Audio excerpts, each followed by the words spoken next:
Student, आज कल मैंने आपको टीसीपी ट्रांसमिशन कंट्रोल प्रोटोकॉल के बारे में आपको बताया क्या होता है टीसीपी, और उसका हेडर भी मैंने डिस्कस किया था। कल मैंने ये जो फ्लो कंट्रोल आप देख रहे हैं इस पे हम रुक गए थे। इसमें देखिए मैंने मोस्टली फीचर्स हैं, इंट्रोडक्शंस हैं, ये इस्टेब्लिशमेंट, कनेक्शन और termination, flow control, error control और कंजेशन, ये तीन टॉपिक अभी मैं डिस्कस करने जा रहा हूँ। तो ये सारी चीज़ें आपने देखी, मैंने टीसीपी फीचर भी आपको बताए, ये सेगमेंट नंबर इस रेंज में ही आपका कैरियर इन दैट सेगमेंट, ये सारे आपके रेंज हैं कि पहला बाइट इसमें होगा, सेकंड इसमें होगा, थर्ड इसमें होगा, ये सारा सेगमेंट यहाँ पे दिए हुआ है। ये उसकी थ्योरी थी जो मैंने बताया। इस्टेब्लिशमेंट के बारे में मैंने आपको जानकारी दी। ये मैंने फिगर 3 वे हैंड शेकिंग था, क्लाइंट है, ये सर्वर है, ठीक है। कनेक्शन इस्टेब्लिशमेंट भी मैंने आपको कल क्लियर किया था, और कनेक्शन टर्मिनेशन भी उसी अंदाज में होता है, इसका डिस्कशन चला। फ्लो कंट्रोल में मैंने कहा था कि स्लाइडिंग विंडो जो है टीसीपी यूज करता है फ्लो कंट्रोल को हैंडल करने के लिए। ये मैंने बताया था कि फ्लो कंट्रोल को हैंडल करने से मतलब ये था कि जो साइज ऑफ द विंडो है is determined by the lesser of two value. जो साइज ऑफ विंडो होता है वो इन दो वैल्यू से कम होता है। The RWND it is the number of byte, ये नंबर ऑफ बाइट होता है that the receiver can accept, receiver accept कर सकता है बिफोर इट्स बफर ओवरफ्लो। जब आपका बफर ओवरफ्लो होने से पहले रिसीवर ये बाइट आपका, ये RWND आपका रिसीव कर सकता है, इससे कम होता है। और CWND मैंने कहा इट इज़ द वैल्यू, एक वैल्यू होती है जो नेटवर्क के द्वारा डिटरमाइन की जाती है। इसका मतलब क्या है कि अवॉइड कंजेशन, कंजेशन को अवॉइड करने के लिए, ठीक है ना। तो जब कंजेशन भी अवॉइड हो रहा है और ओवरफ्लो होने से पहले डेटा भी आपका रिसीवर एक्सेप्ट कर रहा है, तो उसने बोला TCP use sliding window. Sliding window is used to handle flow control, ताकि हम फ्लो कंट्रोल को हैंडल कर सकें। और receiver control most of the aspect, सारे एस्पेक्ट्स जो पहलू हैं सबको कंट्रोल करता है मोस्टली, ठीक है। और ये फ्लो कंट्रोल जो ये था उसको हमने बताया कि एक टीसीपी स्लाइडिंग विंडो है। स्लाइडिंग विंडो में क्या होता है कि अलग अलग के हिसाब से होता है कि अब आपके विंडो का साइज कितना है, 1 MB का है या एक आपका साइज दिया हुआ है। एक से मतलब है कि एक बार में एक ही फ्रेम आपका, एक बार में एक ही फ्रेम या एक ही पैकेट जा सकता है, ठीक है। ये ध्यान में रखते हुए कनेक्शन इस्टेब्लिशमेंट है कि नहीं है, उस वक्त हमें ये भी ध्यान देना होता है कि कहीं ऐसा तो नहीं है कि उस पाथ से कोई दूसरा, क्योंकि क्या होता है कि बहुत सारे पैकेट्स होते हैं, सेंडर्स होते हैं और हमारे डेस्टिनेशन है, तो वो ये चेक कर लेते हैं कि ये पाथ में कोई डेटा ट्रेवल तो नहीं कर रहा। तो हमारी एक ही पाथ है, अब एक बार में एक पैकेट जाएगा तो जाहिर सी बात है कि दूसरा कोई भी यूजर या सेंडर होगा वो उस पाथ में अपना पैकेट नहीं भेजेगा। अगर पैकेट आता है तो वहाँ पर क्रैश होगा।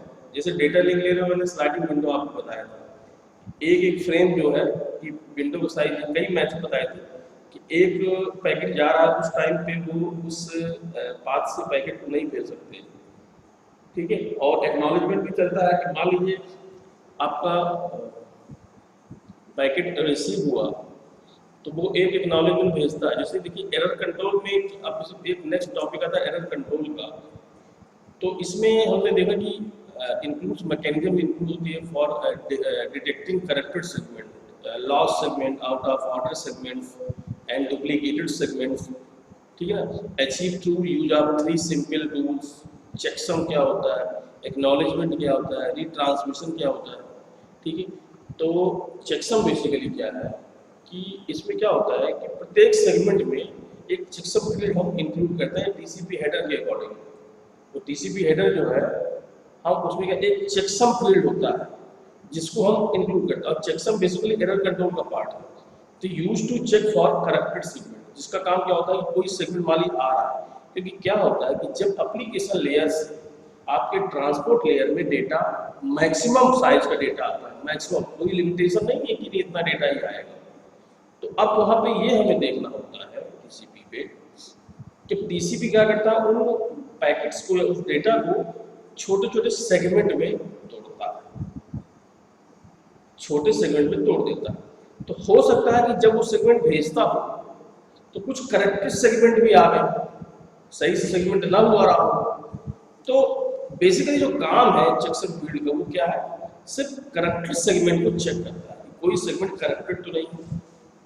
करेक्टेड इन सेंस हो सकता है कि उसमें आपने 1 भेजा फर्स्ट में, वहाँ पे 0 है, तो कोई बिट एरर आ गई, 1 बिट एरर, 2 बिट एरर या मल्टी बिट एरर भी होती, टाइप्स ऑफ एरर पढ़ा है आपने। तो 1 बिट एरर हो गया, मल्टी बिट एरर हो गया कि एक से ज़्यादा बिट का अगर एरर है तो डेटा कैसे। अब जैसे टीसीपी यूज जो है एक 16 बिट का चेकसम यूज करता है। चेकसम का जो फील्ड है वो 16 बिट का 2^16। तो corrected segment is discarded by the destination. तो जो करेक्टेड सेगमेंट है वो डेस्टिनेशन के द्वारा ही डिस्कार्ड होता है एंड इज कंसीडर्ड लॉस्ट। हम मान के चलते हैं कि वो लॉस्ट है। अब इसे एक्नॉलेजमेंट, देखिए confirm the receipt of data segment. हम क्या करते हैं कि डेटा सेगमेंट अगर आपका रिसीव हुआ है उसकी कंफर्म रिसिप्ट चाहिए कि आपने उसको रिसीव किया। Control segments that carry no data,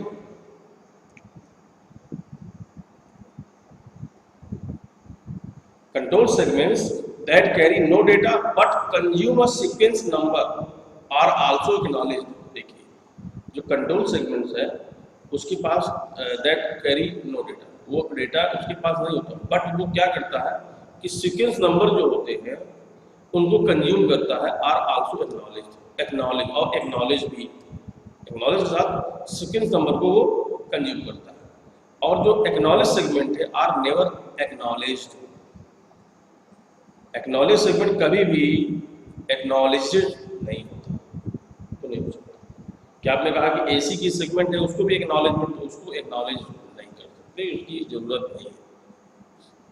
अब जैसे रीट्रांसमिशन की भी क्वालिटी होती है, ट्रांसमिट लेयर।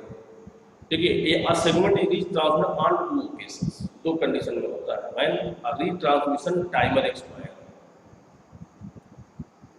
जब रीट्रांसमिशन टाइमर एक्सपायर हो, when the sender receive 3 duplicate acknowledgement. अगर सेंडर के पास 3 तरह के एक्नॉलेजमेंट आए हो और डुप्लीकेट आए तब there is no retransmission for acknowledgement segment. इन सेगमेंट का कोई भी रीट्रांसमिशन नहीं होगा। ठीक है, एक कंडीशन देखिए ये आती है। फिर रीट्रांसमिशन आफ्टर आरटीओ, ठीक है ना, यानी कि TCP maintain 1 RTO time, 1 RTO retransmission बोलते हैं timer for all outstanding segment. TCP maintain करता है आरटीओ टाइमर सभी आउट स्टैंडिंग सेगमेंट्स के लिए। Sent but not acknowledged, sent होगा लेकिन एक्नॉलेज नहीं होगा। इसका मतलब ये है आउटस्टैंडिंग मतलब सेंट भेजो लेकिन एक्नॉलेज नहीं होगा। When the timer measures the earliest outstanding segment is retransmitted। अगर when the timer matures the earliest, जो पुराने आउटस्टैंडिंग सेगमेंट है उनको रिट्रांसमिट करता है। और जो आरटीओ की वैल्यू है it is dynamic and updated based on the RTT. इन दो के आधार पे होता है। तो देखिए एक चीज और इसमें थोड़ी, जैसे इसने बोला कि let the value of RTO be very large, one segment is lost and receiver receives so many out of order segment। बहुत सारे आउट ऑफ ऑर्डर सेगमेंट को रिसीव कर लिया that they can not be save, यानी buffer size में नहीं है, ये सेव नहीं हो सकता। When the sender receive 4 acknowledgement with the same value, 1 original and 3 duplicates, जिसमें एक ओरिजिनल था 3 duplicate, even through the timer has not matured the fast retransmission requires that the segment be resent immediately। मतलब कि इसमें जो timer है वो मैचर्ड नहीं होता है द फास्ट रीट्रांसमिशन के लिए, requires that the segment be reset, फिर से आपके सेगमेंट को भेजेगा, वो गलत जो डुप्लीकेट्स एक्नॉलेज था उसको एक्सेप्ट नहीं करेगा। अब जैसे फास्ट रिट्रांसमिशन है, अब ये सपोज करिए कि यहाँ पर आप देखिए, यहाँ पे देखिए एक फ्रेम आया, सेगमेंट आया, अब इस सेगमेंट का एक्नॉलेज गया, देखिए ये एक्नॉलेज, तो 21 गया, रिसीव एक्नॉलेज फॉर 21 एंड 22, देखिए 22 भी दोबारा फिर से भेजा गया 22, ओके। लेकिन अब यहाँ पे receive segment 21 and 22, send AC के 21 एंड 22, एक्सपेक्टिंग 23, ओके। लेकिन receive 3 duplicate acknowledged, expected 23, retransmit 23, देखिए 1 2 3, ये 3 एक्नॉलेज रिसीव किए गए, तो यहाँ पे आया receive 24, still expect 23 and a duplicate acknowledge. तो क्या होता है कि पता चला कि आपने कोई पैकेट भेजा, यहाँ पे रिसीवर रिसीव किया, उसमें से उसने एक एक्नॉलेज आपका सही भेज दिया, और उसके चक्कर में 3 और डुप्लीकेट आ गए, आप कंफ्यूज हो गए, अरे मैंने पैकेट भेजा एक, मुझे एक्नॉलेज मिला 2। तो क्या होता है कि जो इसमें जो है, अगर आप सही देखें 23 कहीं ना कहीं आपको नहीं मिल रहा, ये तो रिसेप्ट हो गया, 24 भी हो गया, 26 27, लेकिन 23 कहीं ना कहीं गायब हुआ, ओके। अब वो इसी तरह 21 22 23, फिर 24, ठीक है 21 22, और यहाँ पे 2 आए, फिर 23 आपका ये रहा जो फंस गया, 24 25 26 27, वही चीज़ पहुँचती रही, ठीक है। तो फास्ट रिट्रांसमिशन में यही है कि जो लॉस्ट हो गया पैकेट उसको दोबारा फिर से तत्काल भेजो, इमीडिएट भेजो।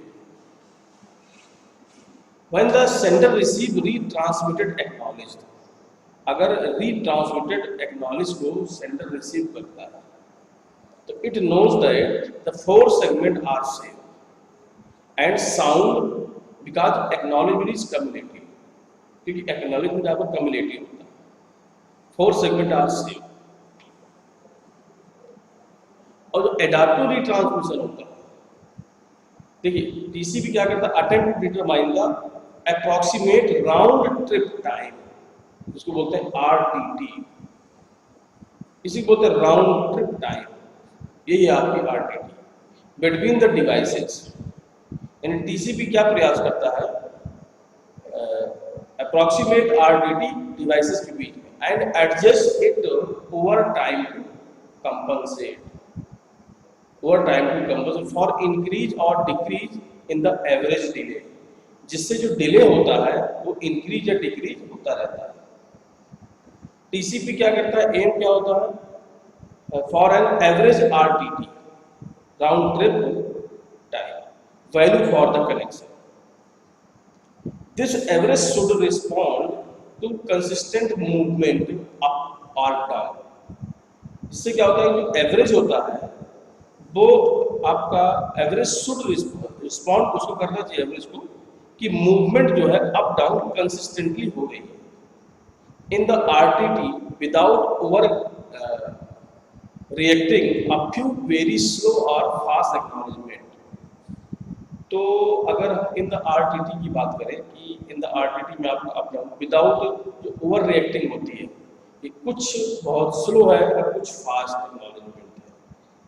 टीसीपी क्या करता है, री एस्टिमेट करता है आरटीटी को after every successful transmission, not री ट्रांसमिशन, इक्वालिटी होती है।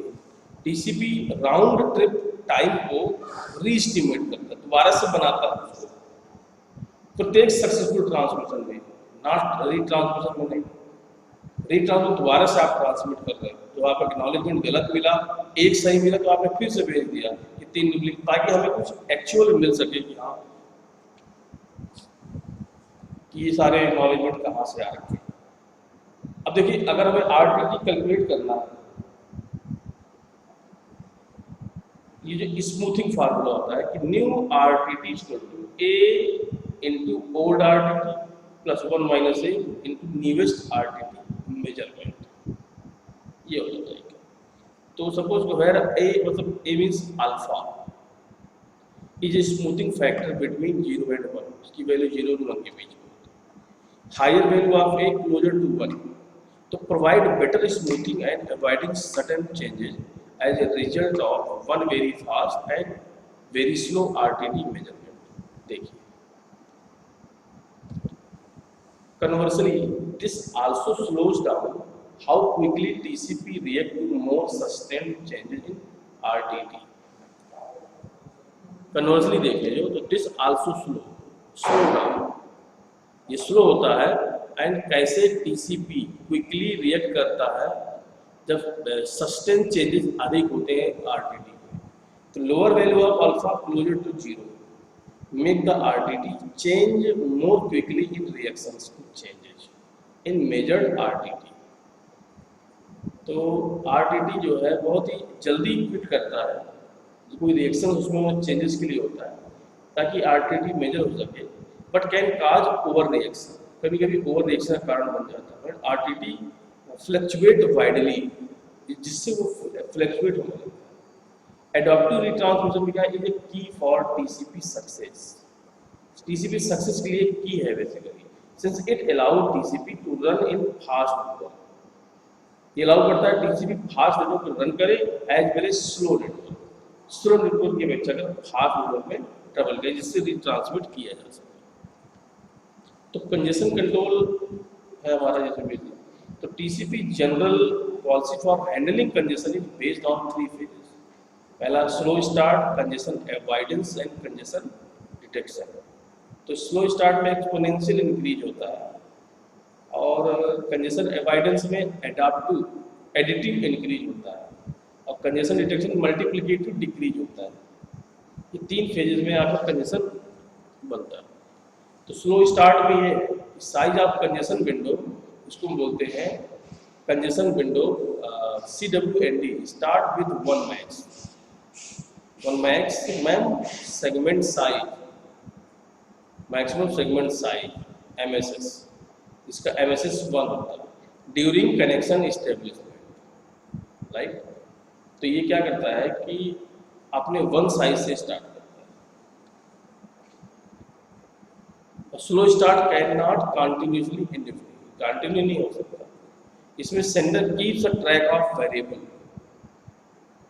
यानी एक वेरिएबल का इसको रखता है, ये इसका नाम होता है एसएस थ्रेस, ये एक वेरिएबल है जिसको ये रखता है अपने पास।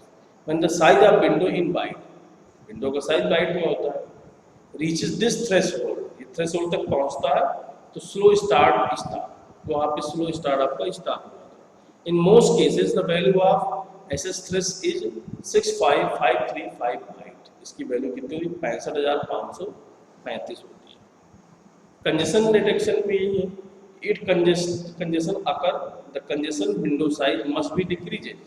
अगर कंजेशन आया तो विंडो का जो कंजेशन विंडो साइज है आपका CWND ये डिक्रीज होगा। Sender can guess congestion by need to retransmit segment, sender तब गेस करता है जब पैकेट को दोबारा भेजता है, जब उसको आवश्यकता पड़ती है। Retransmission can occur in 1 of 2 cases, पहला टाइम आउट और तीसरा 3 एक्नॉलेजमेंट आर रिसीव। रीट्रांसमिशन तब किया जाता है जब एक्नॉलेजमेंट 3 रिसीव हो गए और उसका टाइम आउट, टाइम खत्म हो गया, तब ये होता है।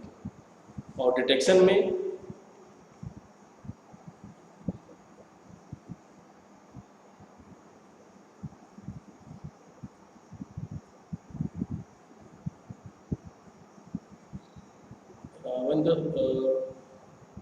देखिए थोड़ा सा अवॉइडेंस रह गया था। वन जब स्लो स्टार्ट होता है, स्लो स्टार्ट फेज स्टॉप होता है तो एडिटिव फेज बिगिन होता है। तो इस time whole window of segment is acknowledged. इस समय का प्रत्येक जो विंडो का साइज है होल विंडो ऑफ सेगमेंट का वो क्या रहता है, एक्नॉलेज्ड रहता है। तो size of congestion window is increase by 1, तो कंजेशन विंडो का एक आपका इंक्रीज हो जाता है। और डिटेक्शन जैसे मैंने भी आपको बताया, आगे देखते हैं। Its detection is by time out, दूसरा it detection is by 3 ACP। तो it set the value of the threshold to 1/2 of current window size. तो it set the CWND to size of the 1 segment, it start the slow start phase again. अगर ऐसा होता है तो फिर से वो स्लो स्टार्ट आपका फेज चालू होगा। अगर डिटेक्शन जो है आपका 3 एक्नॉलेज के बाद हुआ तो it set the value of threshold to 1/2 of current window size, भी आप कर सकते हो। It set CWND to value of the threshold value, वही आपको it start the congestion avoidance phase, और इसके बाद हम अवॉइडेंस फेज को फिर से स्टार्ट। तो ये था बेसिक कंजेशन का कि देखिए ये टाइम स्लो स्टार्ट यहाँ से हुआ, कंजेशन विंडो साइज आपकी है, ये चलता रहा, लॉस डिटेक्टेड है बाई टाइम में, इसके बाद डाउन हुआ, फिर यहाँ स्लो स्टार्ट हुआ, चलता रहा, यहाँ फिर डाउन हुआ, लेकिन फिर से एक्नॉलेजमेंट मिल गया तो बढ़ गया, फिर यहाँ से स्टार्ट हुआ, लॉस तक गया, फिर डाउन होगा, ठीक है। तो यहाँ से यहाँ तक का जो एरिया है जो नीचे नहीं गया, इसको हम बोलते हैं एडिटिव इंक्रीज इन रेट, ठीक है। तो ये कंजेशन अवॉइडेंस का एरिया यहाँ से यहाँ तक है, ये आपको स्लो स्टार्ट है, कंजेशन अवॉइडेंस ये भी है, ये आपका स्लो स्टार्ट है, ओके। तो आज के लिए सिर्फ इतना ही है, कल हम बात करेंगे नेक्स्ट टॉपिक पे जो भी होगा, ओके।